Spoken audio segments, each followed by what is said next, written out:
Hello everyone, welcome to concept clarity and tricks. आज हम discuss करने वाले हैं परमार डायनेस्टी के बारे में जो मालवा रीजन में है।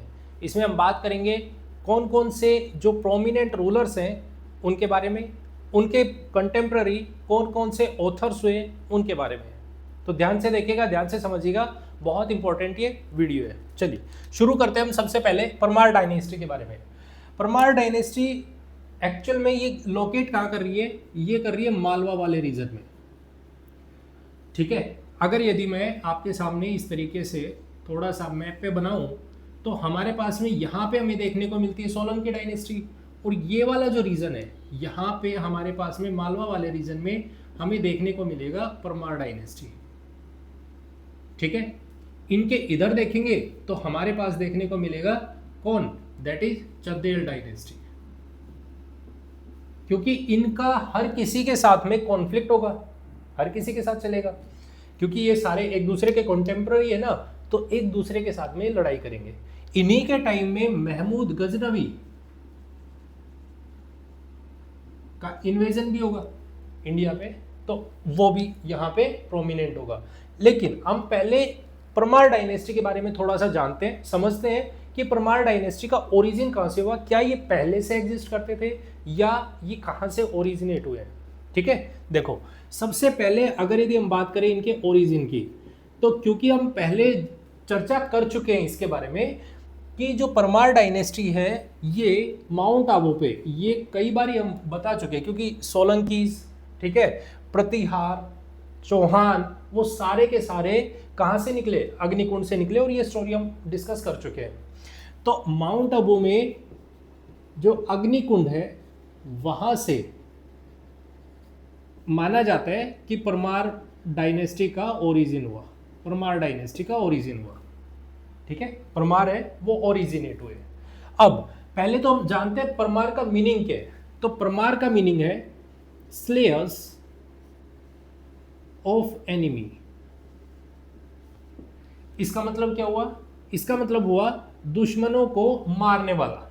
ठीक है, क्योंकि आपको पता है ये क्या कर रहे थे, क्योंकि गुरु वशिष्ठ को बहुत सारी डिस्टरबेंस हो रही थी।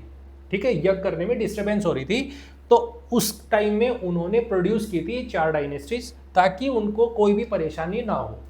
इसी बेसिस पे परमार डेवलप हुए और ये अपने आप को ओरिजिनेट करते हैं।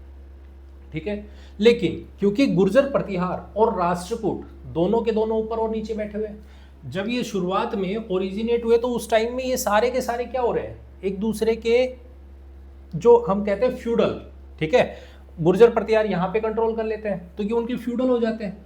उस टाइम में राष्ट्रकूट नीचे होते हैं। तो अगर यदि हम बात करें उस टाइम में कुछ इस तरीके से बैठे हुए, ये यहाँ पे गुर्जर प्रतिहार है, यहाँ पे राष्ट्रकूट है, अब बीच में ये बैठे हैं और दोनों के दोनों ये स्ट्रॉन्ग है, तो ये इनको उभरने थोड़ी देंगे कि भाई आप इंडिपेंडेंट रूल कर लो, नहीं, ऐसा हो ही नहीं सकता। तो ये क्या करेंगे? ये एक तरीके से सैंडविच का काम कर रहे हैं। सैंडविच का कैसे? कभी तो गुर्जर प्रतिहार आ रहे हैं जो इनको टपली मार रहे हैं, कभी राष्ट्रकूट आ रहे हैं जो इनको परेशान कर रहे हैं। तो एक्चुअल में ये दोनों के फ्यूडल हो गए। एक तरीके से हम कहते हैं कि राष्ट्रकूट के ज्यादा फ्यूडल है। ठीक है, और ये इन दोनों के बीच में बैठे हुए हैं, जहां से भी ये बेचारे उठने का नाम ही नहीं ले पा रहे हैं, उभर नहीं पा रहे। एक तरीके से हम ये समझे, क्योंकि ये बीच में बैठे हैं। ठीक है, परेशानी इधर से भी हो रही है, परेशानी इधर से भी हो रही है। ये स्ट्रांग है, ये वीक है। क्लियर? तो धीरे धीरे धीरे धीरे जब ये वीक होना शुरू हो जाएंगे तो ये फिर अपने आप को निकालना शुरू करेंगे। और जब ये पूरी तरीके से, एक तरीके से हम कहें कि ये जब दोनों के दोनों फ्यूडल हो जाएंगे, उस टाइम में ये डायनेस्टीज निकल के आ रही है। तो हम बात कर रहे हैं अभी फिलहाल 950 के पीरियड की बात। ठीक है, तो उस टाइम में क्या चल रहा है अब यहाँ पे उसको समझते हैं। क्लियर एकदम?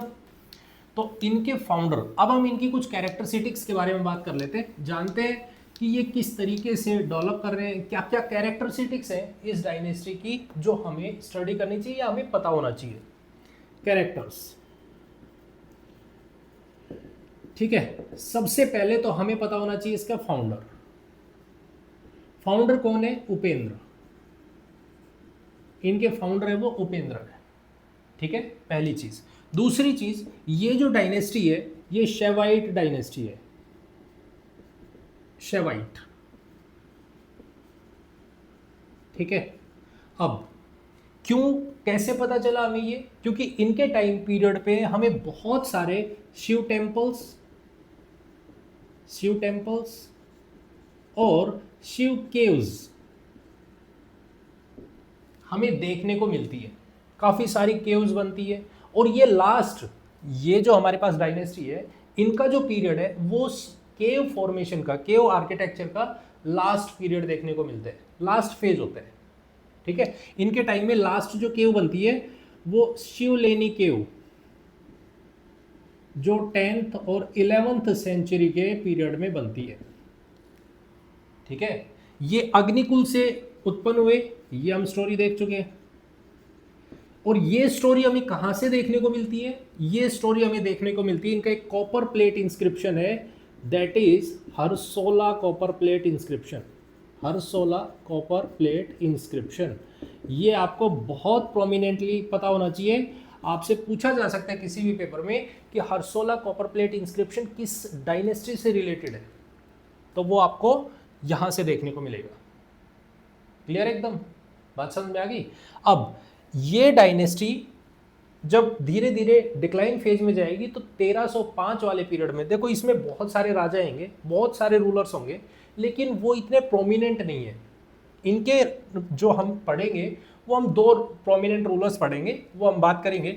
लेकिन जब ये डायनेस्टी खत्म होगी तो 1305 में, 1305 में इस रीजन पे पूरी तरीके से जो कंट्रोल बनाएंगे वो खिलजी आके बनाएंगे, अलाउद्दीन खिलजी इसे पूरी तरीके से खत्म कर देंगे और फिर अपना रूल वहां पे इस्टेब्लिश करेंगे। क्लियर? तो आपको इतना इनके बारे में पता होना चाहिए कि इस डायनेस्टी में किस किस तरीके से ये डेवलपमेंट हो रही है। क्लियर? इनके क्या कैरेक्टरिस्टिक्स है आपको ये पता होना चाहिए। क्लियर? अब क्योंकि इनके देखो इस टाइम में चंदेल डायनेस्टी भी है, इस टाइम में सोलंकी डायनेस्टी भी है, ऊपर चौहान भी है, इनका सबके साथ में कॉन्फ्लिक्ट होगा, सबके साथ में, ठीक है। अब समझते हैं इनके कुछ रूलर्स, और हम मेनली हम इनके 2 रूलर्स के बारे में बात करेंगे, और वो 2 रूलर्स हैं, एक तो है राजा राजा मुंज, ठीक है। पहले राजा मुंज या मुंजा, ठीक है। ये अप्रोक्सीमेट पीरियड में आते हैं 972 टू 990, अप्रोक्सीमेट इस पीरियड में आते हैं, इस टाइम पीरियड में, ठीक है। अब राजा मुंज के रिलेटिव अगर यदि हम देखें तो आपको इस पीरियड में आपको दो ऑथर्स पता होने चाहिए, 2 ऑथर्स इसके कोर्ट में हुए, इनकी आपको नॉलेज होनी चाहिए। पहले ऑथर हैं हल युद्ध,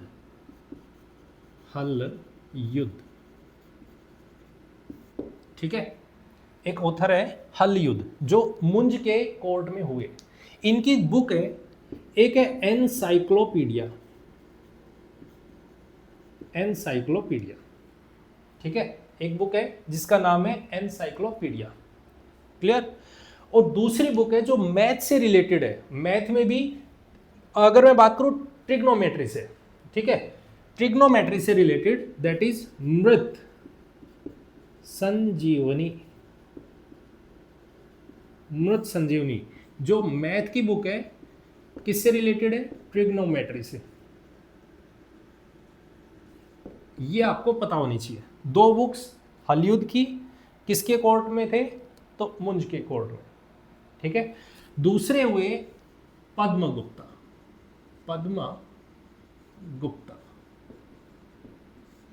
ठीक है। तो आपको दोनों के दोनों नाम पता होने चाहिए, पहला हलयुद्ध और दूसरा पद्मगुप्ता, ठीक है। अब अगर यदि मैं बात करूं तो मुंज ने अपने नाम पे एक मुंज सागर बनवाया, मुंज सागर। अब एक बात और याद रखना, इस डायनेस्टी से रिलेटेड आपको कैपिटल पता होनी चाहिए। इनकी कैपिटल हुई 2, इनकी जो कैपिटल होगी वो कैपिटल है 2, एक धार और एक मांडू, धार और मांडू। तो इन्होंने मुंज सागर की इस्टेब्लिशमेंट करवाई, मुंज सागर बनवाया कहाँ पे, धार और मांडू में, ठीक है, अपने नाम पे। अब ये कुछ टाइटल्स लेंगे, 3 तरीके के टाइटल्स ही लेते हैं मुंज, 3 टाइटल्स लेते हैं। आप इनको याद रखने के लिए या आप वैसे डायरेक्टली आप समझने के लिए आप कह सकते हो एएसपी। एएसपी कौन सा, अमोघ वर्ष,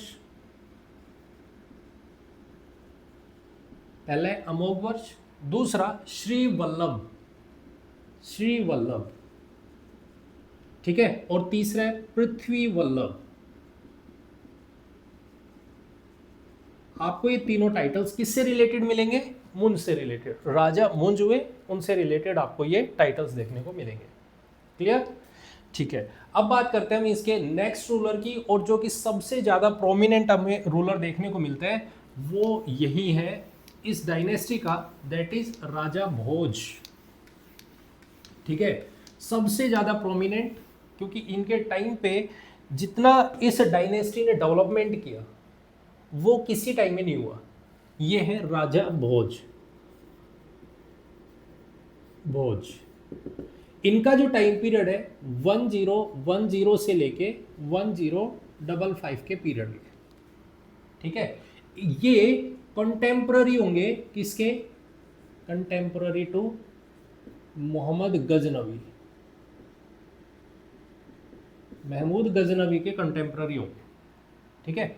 अब बात को समझना, ध्यान से सुनना, ये बैठे यहाँ पे, अगर यदि मैं इस तरीके से बनाऊं, ये बैठे यहाँ पे हमारे पास कन्नौज है और यहाँ पे चंदेल बैठे हुए। जिस टाइम में गजनवी ने अटैक किया, ठीक है, गजनवी ने अटैक किया कन्नौज पे, तो कन्नौज में यहाँ का राज्यपाल बैठा है, गवर्नर यहाँ का। उस गवर्नर ने जब गजनवी का अटैक हो रहा है तो गवर्नर भाग के विद्याधर, यहाँ पे विद्याधर है, विद्याधर, ठीक है, चंदेल डायनेस्टी में विद्याधर है, चंदेला। समझना, ध्यान से सुनना, इन्होंने क्या किया, यहां से अटैक किया गजनवी ने कन्नौज पे अटैक किया, तो ये जो यहाँ का गवर्नर है कन्नौज का, वो भागा और विद्याधर के पास पहुंचा कि मेरी हेल्प करो, पीछे से गजनवी ने अटैक कर दिया है, मुझे बचाओ। विद्याधर ने ये देखा कि भाई उसने अटैक किया तो तू भाग के क्यों आया, इसने क्या कर दिया, उस गवर्नर को मार दिया। किसने, विद्याधर ने। और जब विद्याधर ने मारा तो फिर ये इस जगह पे तो रूल करने आ गया, यहां से गजनवी इस पे अटैक करने आ गया, रेड मारने आ गया, पहुंच गया कन्नौज। अब उसने देखा कन्नौज से कि सामने सेंटर में चंदेल डायनेस्टी है, और वो अपने आप को कह रहे हैं कि हम बहुत ही इंपॉर्टेंट है, क्योंकि उसने यहाँ के गवर्नर को मारा है, मेरे होते हुए किसी और ने अपने आप को इंपॉर्टेंस देने की कोशिश की है। तो ये क्या करता है, विद्याधर के पास में अटैक करने आता है, इसके ऊपर यहाँ से कन्नौज से फिर ये चलता है चंदेल डायनेस्टी की तरफ कि चलो मैं देखता हूँ किसने मारा इसके गवर्नर को, क्यों मारा। तो जब ये इसके ऊपर अटैक करने आया या रेड मारने आया, तो यहाँ से विद्याधर भागा, और विद्याधर किसके पास भागा, राजा भोज के पास। अब राजा भोज कह रहे हैं कि सबसे पहली गलती तो आपने ये की कि आपने उसको क्यों मारा, ठीक है। तो दूसरी चीज, आपने इसकी हेल्प करने की बजाय आपने मारा, तो इसलिए किसने, राजा भोज ने विद्याधर को मार दिया, विद्याधर को मार दिया, ठीक है, विद्याधर को मारा, ये भी खत्म। अब ध्यान से देखना, चंदेल डायनेस्टी वाले रीजन में भी महमूद गजनवी आ रहे हैं, ठीक है, महमूद गजनवी आ रहा है। अब किसी ने कहा, गजनवी से किसी ने कहा कि एक काम करो, आप जाओ और उज्जैन पे अटैक करो। उज्जैन है, ये मालवा वाले रीजन में आपको उज्जैन देखने को मिलेगा, और उस उज्जैन में बहुत ही ज़्यादा, अगर यदि मैं कहूँ यहाँ पे रिसोर्स बहुत है, आपको बहुत सारा धन देखने को मिलेगा, आपको बहुत सारा पैसा मिलेगा वहाँ से, तो आप वहाँ जाइए और उस पर रेड मारिए। फिर दूसरी तरफ किसी ने और कहा कि वहाँ पे मत चले जाना, वहाँ पे राजा भोज बैठे हैं और वो बहुत स्ट्रॉन्ग है। आपको ये भी पता होगा, जब आप इधर ऊपर अटैक कर रहे थे, ऊपर जो हिंदुसाई डायनेस्टी जो बैठी हुई थी, उस टाइम में हिंदुसाई डायनेस्टी की हेल्प करने की भी केवल और केवल राजा भोज ही कोशिश कर रहे थे। आप ये ध्यान रखना, आप ऐसा मत सोच लेना कि आप जाओ जैसे विद्याधर के साथ में हुआ कि चलो ठीक है विद्याधर नहीं है, उसने कन्नौज को जीत लिया, ठीक है कोई बात नहीं है, लेकिन ये ध्यान रखना वो राजा भोज है, वो विद्याधर नहीं है। तो आप चले तो जाओगे लेकिन आने की पॉसिबिलिटी नहीं है। तो इस डर की वजह से यहाँ से महमूद गजनवी वापस लौट जाते, या मैं ये कहूँ वो इस पे नहीं जा पाते, मालवा वाले रीजन पे अटैक नहीं कर पाते। क्लियर। और इसी नाम की वजह से इतनी स्ट्रॉन्ग पावर होने की वजह से जो ये राजा भोज है ये टाइटल लेते हैं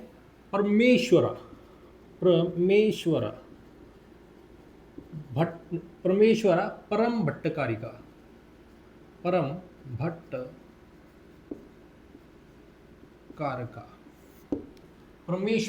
भट्टकारका। आपको ये पता होना चाहिए, इससे रिलेटेड टाइटल राजा भोज ने लिया स्ट्रॉन्ग होने की वजह से।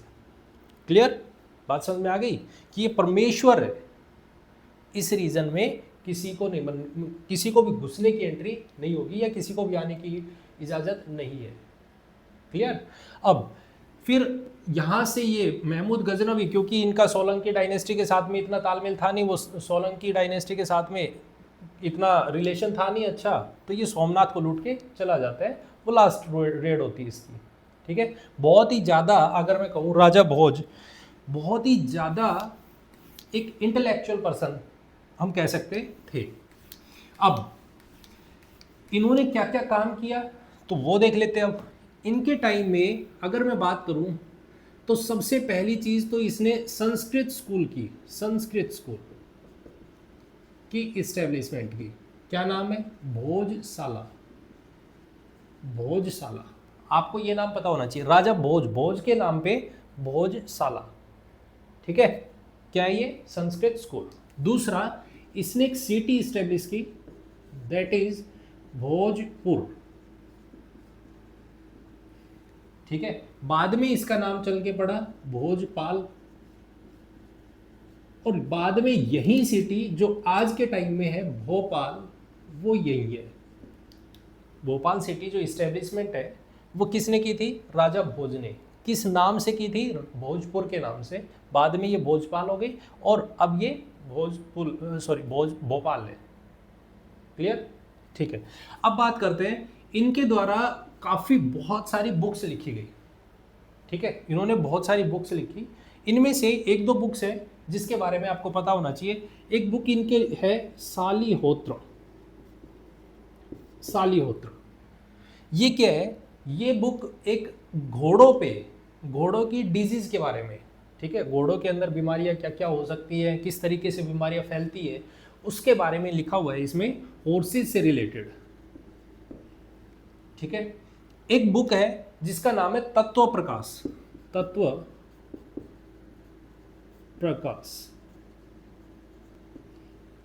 ठीक है, ये किससे रिलेटेड है? शिव धर्म से रिलेटेड है, ये शिव रिलीजन से रिलेटेड है, शैव दर्शन से। ठीक है, शिव दर्शन के बारे में बुक है। आपको इनके टाइम में एक कंटेम्प्ररी ऑथर के बारे में पता होना चाहिए। इनके कंटेम्प्ररी या इनके कोर्ट में बहुत सारे ऐसा लिखा गया है कि इनके कोर्ट में 500 से ज़्यादा ऑथर्स हुए हैं जिनको इन्होंने क्या दे रखा था? प्रोटेक्शन दे रखा था। ये उनके कोर्ट में रहते थे। ठीक है, उनमें से एक कोर्ट ऑथर हुए धनपाल।